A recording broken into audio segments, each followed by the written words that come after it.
Darcy, and we are here to guide you through the ins and outs of a lifestyle that's transformed not just our lives, but the lives of countless women navigating the waves of perimenopause and menopause. Whether you're here to shed weight, understand your body better, or simply find a community that gets it, you're in the right place. So sit back and enjoy the next few minutes as we tackle the hot issues of today.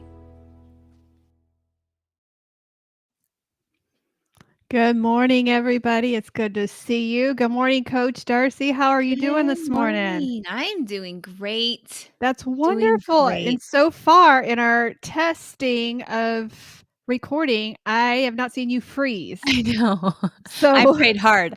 I prayed hard today. I said, Lord, this is like a petty thing, please. but please let this run smoothly. Nobody's home. Nobody's taking up the internet. Yeah. Let's just have a So good, decent internet connection. I think he answered your prayers. I He did. think so I'm pretty sure. far he answered our prayers. Yeah. It is really important when we do what we do, and when we depend on technology, and I didn't realize how much we depended on it Yeah.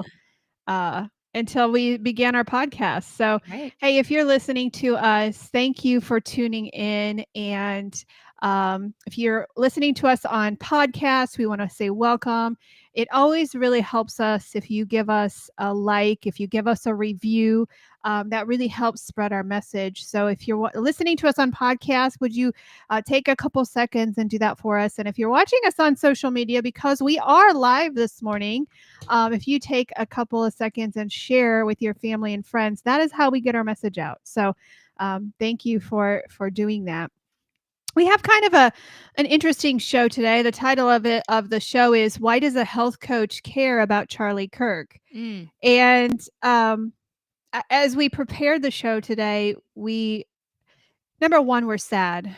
We're heartbroken over the tragedy that happened last Wednesday on September 10th when an assassin took the life of Charlie Kirk. Charlie was a hero of mine. He taught me how to be strong in this really ugly world. He taught me not to care what other people think of me. He taught me what activism should be like as someone who fights very hard for not only our health, but for the Constitution and for our freedoms that we have been given. And so I don't think I left my couch for 2 days last week as we watched it unfold. And very sadly, and I wish I had not done it, but I had accidentally seen the shooting, and I accidentally saw it. I remember texting you, Darcy, and saying, I just saw it, and I don't think it would, barring a miracle from God, he's gone. And it's been a rough week. And yet on Sunday morning, I texted my pastor last week, and I said, I don't like the hate that I feel in my heart right now. I don't like it. It was very, very uncomfortable to me. And I texted him, and I'm like, what do I do? I don't like the hate. And he responded very quickly and said, hate or feeling these feelings are not wrong, is what you do with it. It's how long you let it sit there. And so I remember sitting in service on Sunday as our pastor so gracefully led his congregation through this grief. And I felt my anger turning because I started to see on my news feed, I started to see young people. And you know exactly what this means because you live this. I don't. I raise my kids and I don't have the gift of youth ministry. I just don't. I don't. But I saw on my TikTok feed and very funny when before the election, I knew it was going to happen at the election because of what was happening on my TikTok feed, because I saw the young people and I saw people leaving a party and coming to another. I saw it happening. It was just like it was happening live.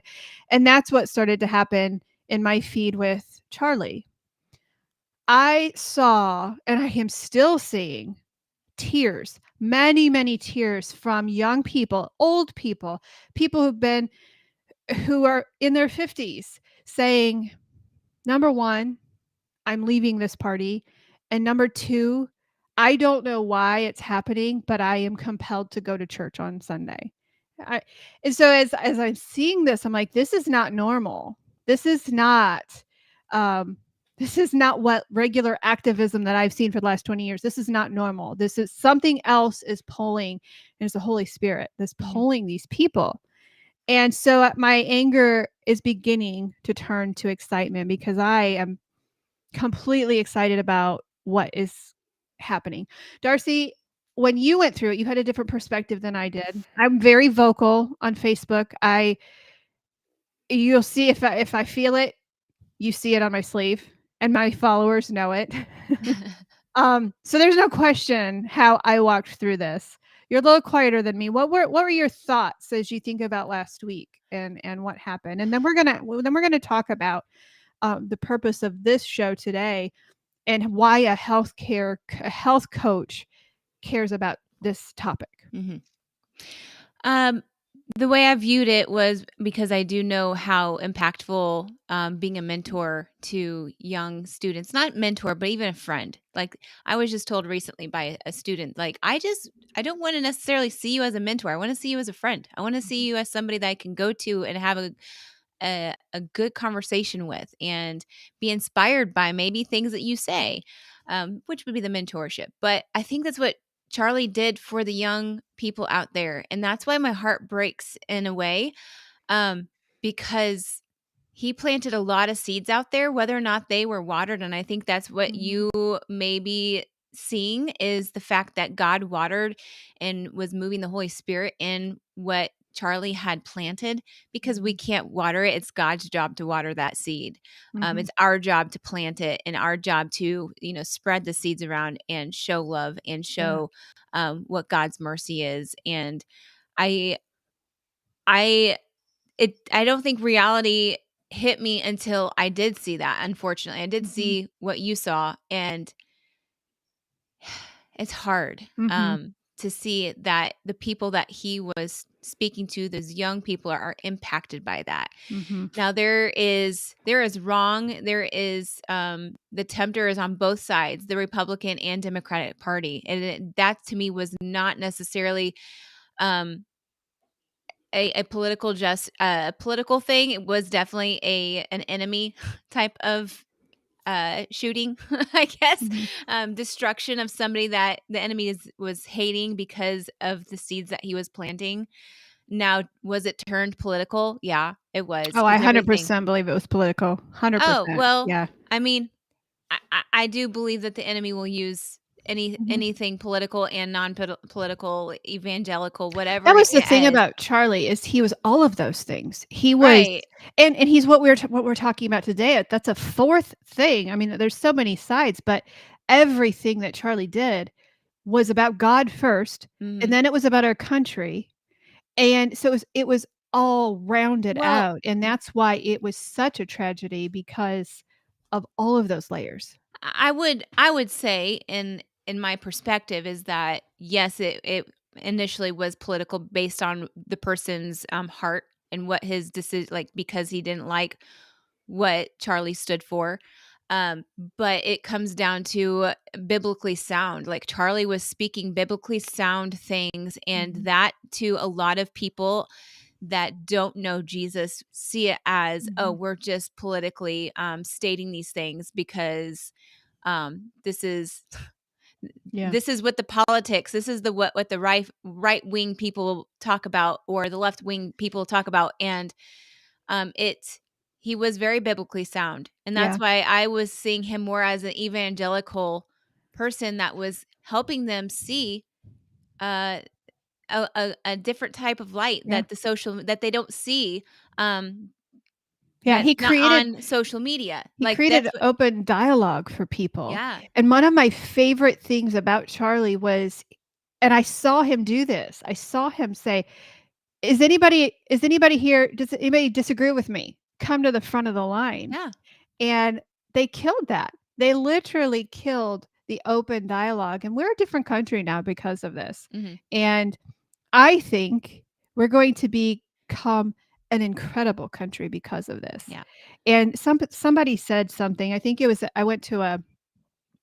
our lieutenant governor who said, you know, if you would have asked Charlie if I can lead any more people to Christ, would you be willing to take a bullet for me?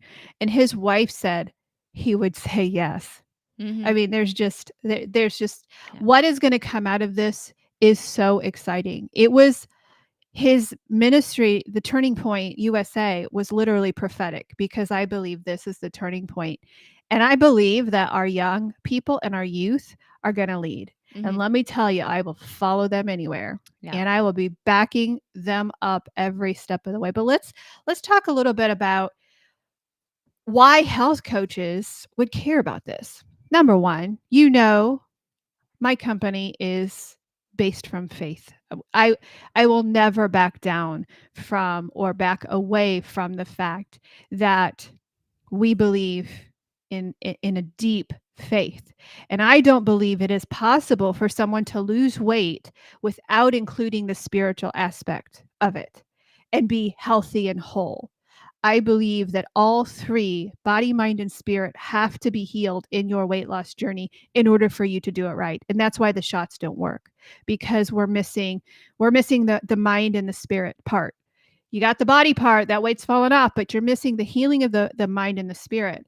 And and so it Charlie and I just learned this. I didn't know this as I followed him. I was just like, "Yes, you're teaching young people how to debate. You're teaching them how to stand up for their faith." He had a maha part about him, Mm. and I just found this out.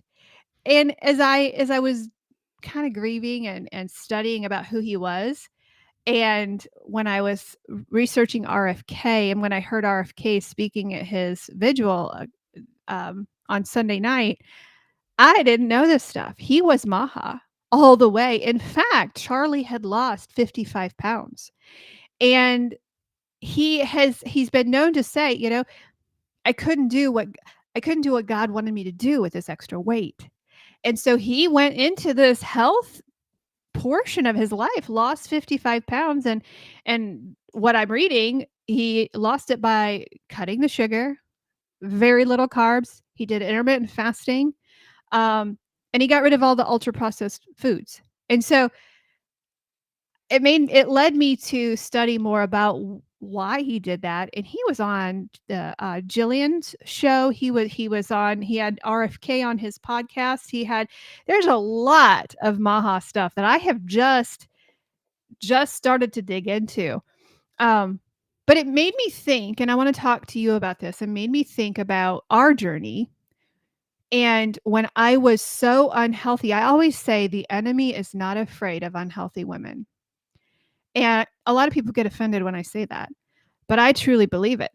He is not afraid of a woman who can't physically do things for the cause of Christ. He's like, you know, being a healthy woman on this side of my activism, on this side of my life, compared to when I was 275 pounds trying to do what Christ had asked me to do on the front lines of activism, I I couldn't walk.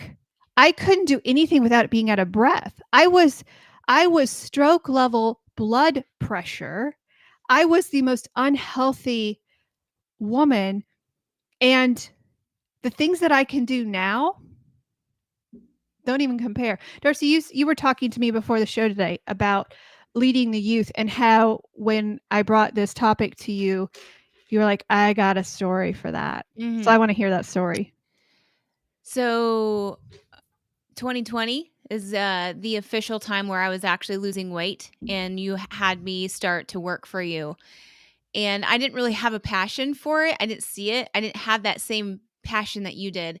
Um, and when I had lost the weight, I went to I had lost, I think, 70 pounds at that time. Well, my final, it was like we went to a weekend of a discipleship walk kind of thing, a place where you dive deeper in your growth with God. And it was there where I was like, I'm hearing these stories of people, I'm not connecting it. And then all of a sudden, um, there was some talks about spiritual warfare and what your next is. What are you going to do about the things that you've taken away from this weekend. And I clearly heard God say, you're going to join the youth group when you get back. I laughed. I was like, I would say, no, God, I did not hear I you. did. Let me tell I you. did. It's been placed on my heart a little bit, but I was overweight then. I was like, there's no way that the youth would accept me the way I am. Like, there is no, and that was a prideful thing. Yeah. Now that I see it, it was an excuse. And so I was obedient and I went back and I said, hey, I think it's time that I see what this youth group thing is about and how you can use me. God told me that I need to do this and I don't want to, but I'm gonna. And then I got placed with the most amazing 7th grade girls that I was nervous. It was 2020. I couldn't even see their faces Oh, for a wow. whole year. I didn't know what they looked like. I just saw their eyes. And when they took their mask off, I'm like, who are you? Wow. And I'm, there is a lot of those, like, how can God use me with these Mhm. youths?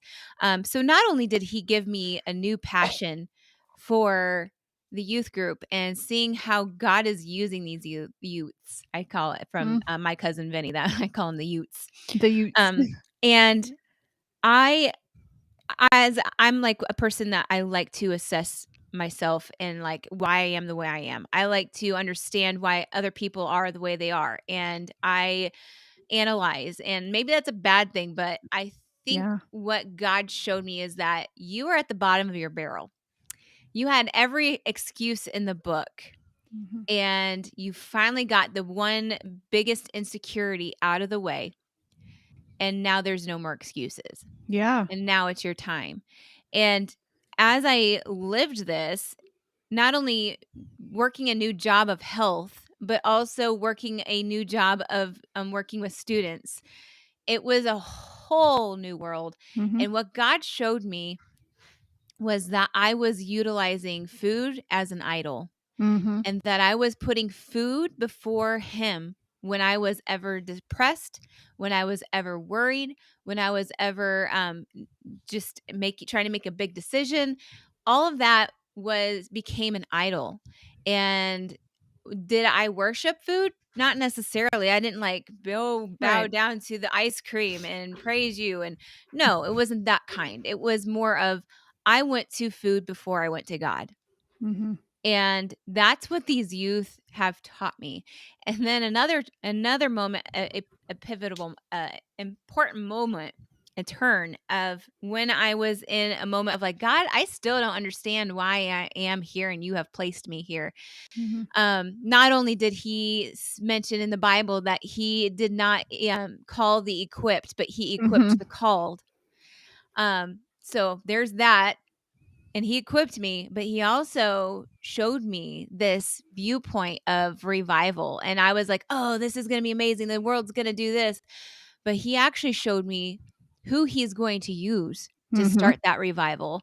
And that was through the students. Students. And the amount of boldness that was what I was there for. I was there Mhm. to help them equip themselves with boldness, to not be afraid to teach, not to teach, but to just go out and tell about Jesus to their Mhm. other fellow peers.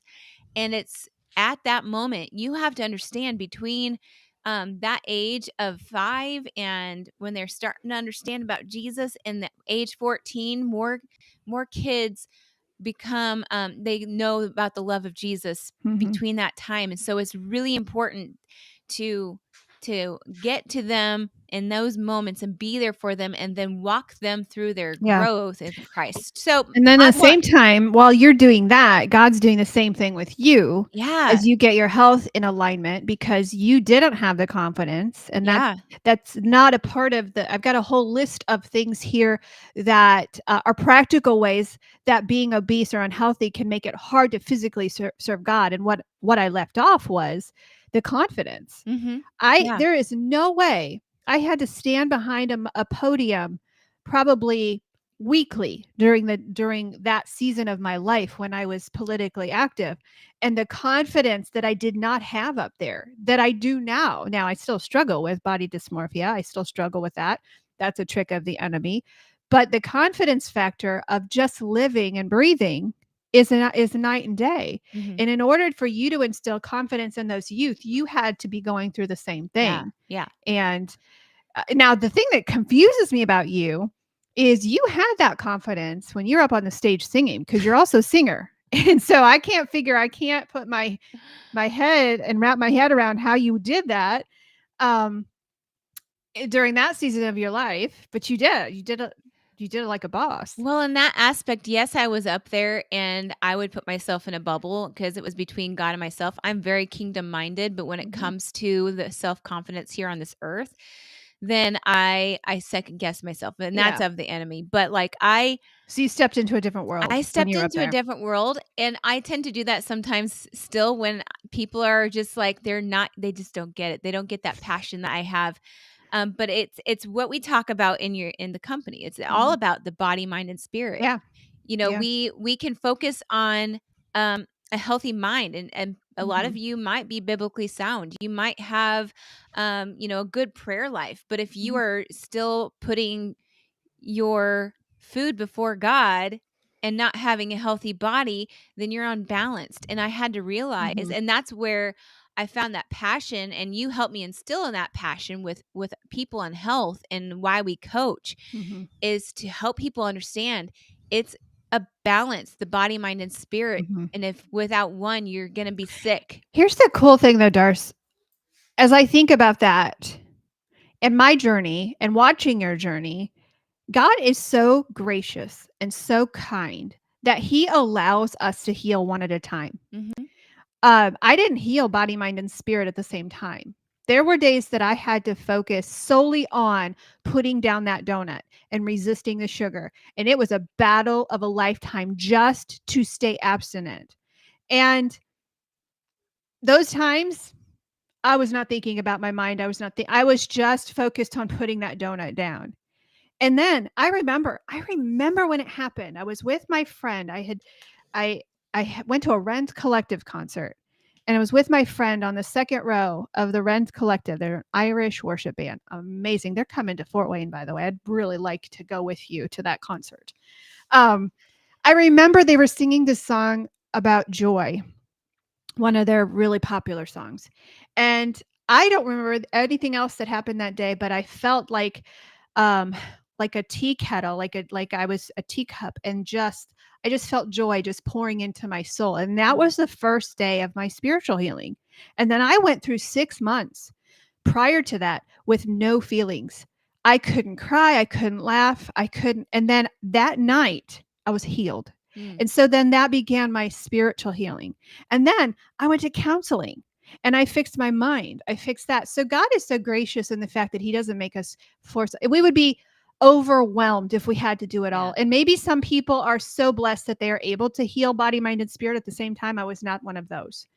I don't know if you can fully heal when you're trying to work on all of them at once. I think it's Mhm, overwhelming, and then people easily give up. It's just like mhm, when we see a new person that we're coaching and they're like mhm. all in and Give they're me all gonna just everything. binge everything in their Oh, pantry, and then 3 months next after that they're yeah. like, oh, Yeah. reality is hitting in where this is supposed to be lifelong, and Yeah. yes, I've lost a lot of weight, but look at all the other people Yeah.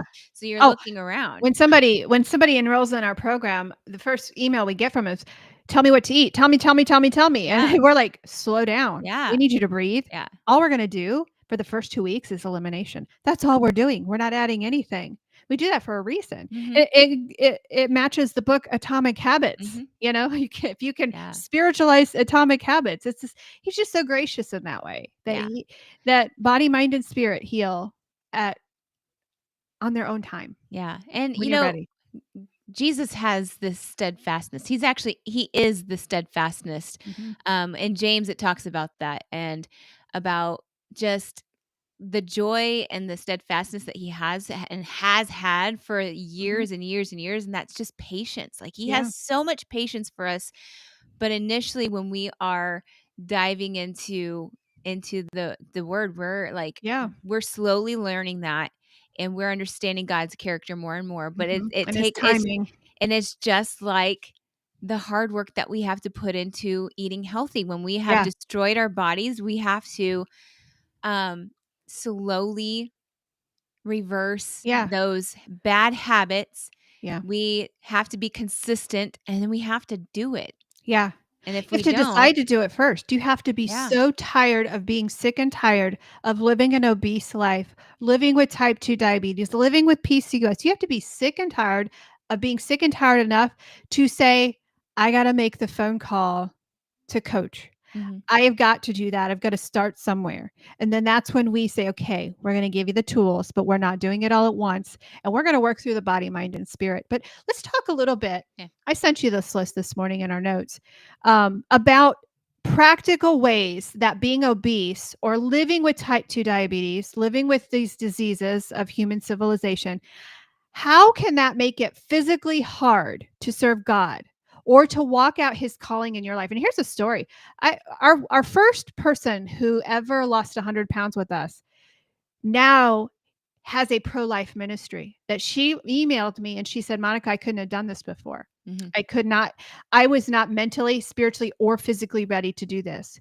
So I want to ask the audience today, what if your physical stature, your obesity, your type 2 diabetes, the thing that just weighs you down, literally, what if that was keeping you from the calling that God is just waiting? He's like, I'm just waiting for them to get physically fit enough so that they can do what I've called them to do. What if your physical stature is keeping you from the ultimate calling that God has given you? Let's talk about some of those physical things that could keep you from that. There's the spiritual, there's the emotional, the mental, the confidence, there's that, and then there's the physical things that we're going to talk about. You want to kick us off with those? Yeah, so the low energy and fatigue. Oh dear. Yes. If you are constantly tired, it makes it hard to do things. Yeah. You're just so focused on, man, my eyes feel so heavy, or man, I just have zero energy to eat, or any desire to go out and worship, Mm-hmm. or be there at church by Mhm. serving and giving myself. When you're extra tired, there's just no motivation. No. There's no desire. There's that desire. I think there's that desire still Yes. within your heart, but your body physically Physically. cannot go out and do the things. Yeah. There's definitely some ministries that require just using Mhm. your computer, but still that's But not. even then, the fatigue and the low energy, Yeah. that Yeah. constantly pounding on your brain and and removing those hormones that give you the energy, Yes. makes it so that you're not all mentally fit and all ready to go. Yeah. And so, yeah, the low energy. I remember that was one of the first things that I got back, about 20 pounds down, was, and I got mad about it. I got mad about it because I love Sunday afternoon naps. I can't take them anymore because I'm not tired anymore. I'm Yeah. not fatigued anymore. And Right. so, yeah, low energy. This one for me was really bad. At 275 pounds, my knees and my feet hurt. The chronic pain and joint strain of being obese and struggling with your weight. Standing to serve. I could not stand for more than 20 minutes. Walking. When I was in the political battle, I was going door to door. Couldn't do that. I was too I remember after my healing, I started crying. I was standing in line at Goodwill and I started crying. And I'm like, what? It was because my back didn't hurt. I was standing in line to pay for my stuff and my back didn't hurt for the first time ever. So pain and chronic pain and joint pain, those things. There is, and I didn't bring the data with me, but there is a meme that's out there about how many pounds of weight when you lose, how many pounds do you lose when you lose a pound of fat on your knees? How much you actually lose? It's like crazy 200 pounds. It's a lot. It's a lot. Crazy amount of weight that Yeah. that pounds at us. Yeah.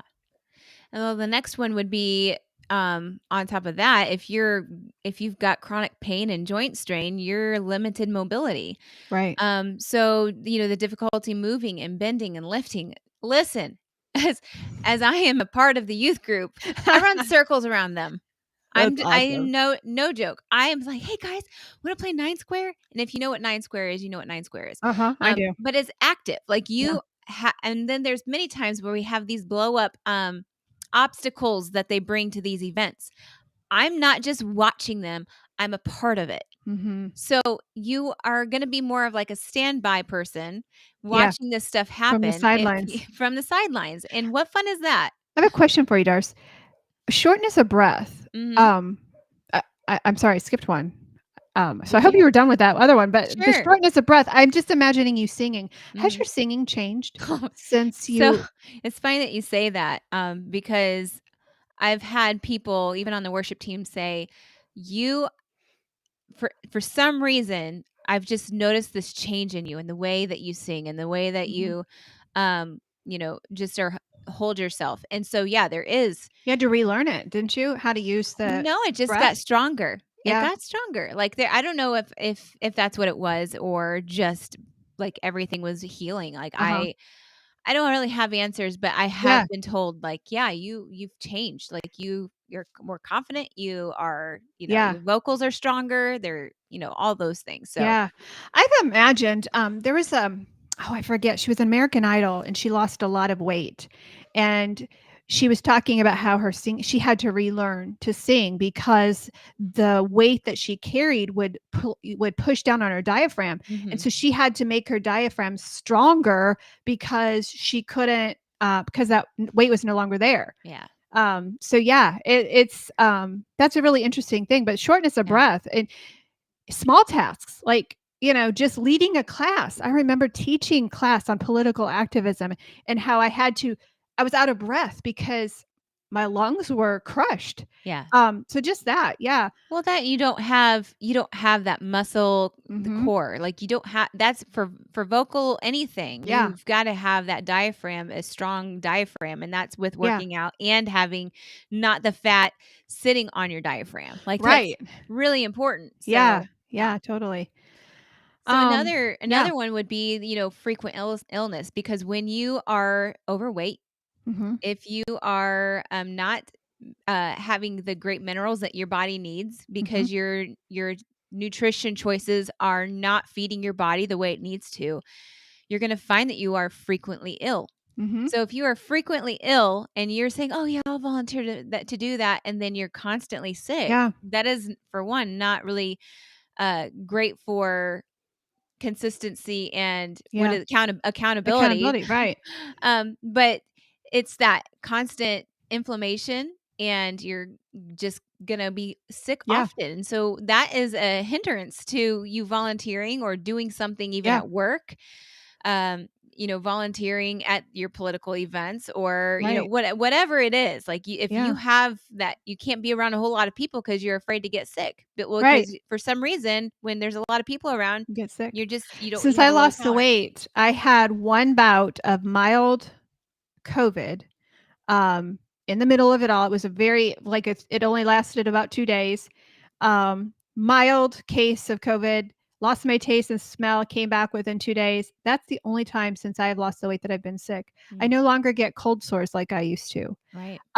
I'm just healthier, Mhm. and Yeah. that is real. Now, it's a good thing to still get your sickies, like, I think it's okay that your Mhm. body because when you don't, usually that's a sign that Builds your cancer is immunity. yeah, cancer could be like, that's a good telltale sign if you're never sick, Mhm. but with focusing on your health, Yeah. you're giving your body the nutrients that it needs, it's able to actually do that fighting for Mhm. you versus having to work on that insulin and putting it, Yeah. storage centers and focusing on that, so Right. Right.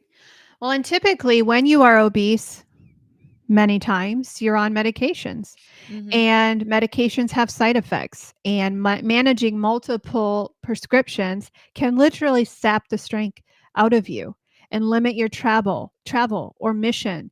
Um, Medication, as we know, as we're fighting big pharma right now, you need one medication to treat another symptom that needs three medications to treat that.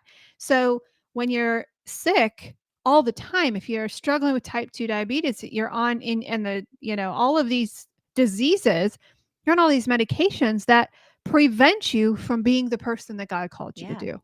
Well, that and I would think financially. Now, I don't do Hmm. medications, but I would think financially, if you're, Yeah. constantly pouring into the medications that you need monthly, Yeah. maybe you're already on, a fine line of being able to serve or to give Right. or go on missions trips. Like those Yeah. are some big things. Like that medication's taking up a little pocket Yeah. that is not that they're just band-aids that Yeah. most of them. Now I'm going to say not all medications just band-aids, but Yeah. yes they are. They Um are. I'm just going to say that. We're truth speakers here. But that's a lot of finances that you could be Mhm. holding on to instead of Yeah. dumping into. Yeah, So, and I can't tell if you are looking at the notes, but that was literally the next point oh, of I financial. didn't. I saw that look in your face that you didn't know you were talking about that, and Well, that's we didn't talk. I it's would have skipped one if that's the yeah, case. no, it's perfect. Because that is the truth. Yeah. Higher healthcare costs can limit what you're able to do. You Yeah. know, it's the truth, and uh, uh, I was spending hundreds of dollars on crappy food. Those, those, the chips and all of those things that we spent all of that money on. It does cause a financial strain, but I think the most important one that we can talk about today, and the most heartbreaking one, is the shortened lifespan. Mm-hmm. Because if you treat your body like crap and you put poison in your body, you are shortening your lifespan. And that is something that it's heartbreaking. More disease, more heart attacks, more all of these things. I ask myself, when we struggle with people, with a lot of the women that we coach, and they're like, "Oh, but I have to do this for so and so, and I've got to put my kids first, and I got to do all this, everybody else first, first, first." And they think they're doing good things by this, and I think that's the most selfish thing that you can do, because when you are off your health plan and when you eat like crap, you're killing yourself. When you are obese, you're shortening your lifespan by a minimum of 10 years. I saw that statistic. How is that? How is living an obese lifestyle, or living with type 2 diabetes, with living with these things that can be reversed, how is that loving when you're not fixing that? When you have the power in your hands to fix it. I've heard some mindsets of like, well, if it's you only live once. Mhm. God put this stuff on this earth for this reason, and blah blah blah. But my thought towards that is, you are again shortening your lifespan. You're choosing to make your lifespan, the time here on earth that God can use you, Mhm. a lot shorter because of that mindset. And if you have that mindset of like, I am going to, be a servant of God as long as he wills it for me to be on this earth. Mhm. Just like Charlie, he was on to the end, like the very, very end. But his goal, and I watched one of those videos that you sent. The one guy described, he said, Charlie was getting in shape for the Mhm. battle. Yes. And Yes. because of that, that is my passion of Yeah. why would this not put fire under your butt? It God's is mission and selfish not to. calling. Yeah. And when you are, even being prideful, when you're being having low confidence, all of those things become a block Mhm. between how God can use you, and your lack of confidence is like he sees what you're capable of because he created you. Mhm. And if you're like disagreeing with God about that and not Mhm. saying, "Oh no," like I've given several talks, not like preaching, but kind of preaching in front of the youth. Mhm. I would have never seen myself being able to do that with the Yeah. confidence and the lack of confidence that I carried around. And the Yeah. enemy used that to his fullest. And he'll Yeah. still, like you say, that body dysmorphia comes in Mhm. because the enemy sees you off guard. Yeah. And so um I have this goal. Like we went to a mud run for our church, and I saw this 80-year-old, probably I'm guessing her age. She was probably 80. And Mhm. she was doing the mud run with her daughters. And she was not going around these obstacles. She was getting Doing muddy them. with Yeah. them. And that is my ultimate goal. I'm like, Yeah. as long as I'm breathing, God, Yeah. utilize me and help me be equipped with a healthy body, Yeah. sound mind, so that I can pass on this gospel to other Yeah. people. And Whether that that's what Charlie was about. Yeah. He was very political. Very, very political, and it was a political assassination. However, However, his first mission, and my favorite thing was the question that he was asked right before he was taken to heaven. He gave the gospel. Mhm. So through all of those things, through the health, through the Maha movement, through the election, through the freedom, through the second, all of those things, it was all wrapped up in one of his last podcasts he did. He said, he was asked, what do you want to be remembered for? And he said, I want to be remembered for the courage of my faith. Yeah. And that lit a nation on fire. Mhm. We are going to watch the youth lead this. We're going to watch, and I'm joining them. So I'm going to be Mhm. part of that youth. I'm going to call myself as a 50-year-old mom. I'm going to be one of them. But we all are Charlies now. Mhm. And if you are struggling with your weight, there's no excuse. You've got to just do it. You have got to say, I've had enough. I'm sick and tired of being sick and tired. And that's what I did when I sat across the table from my son who wanted to get on a roller coaster with me. I said, I'm sick and tired of being sick and tired. And it was hard work. And this is the misconception of the world right now, that losing weight is easy. It's not easy. The things that Nope. Darcy and I take our clients through is hell. And we've been told that.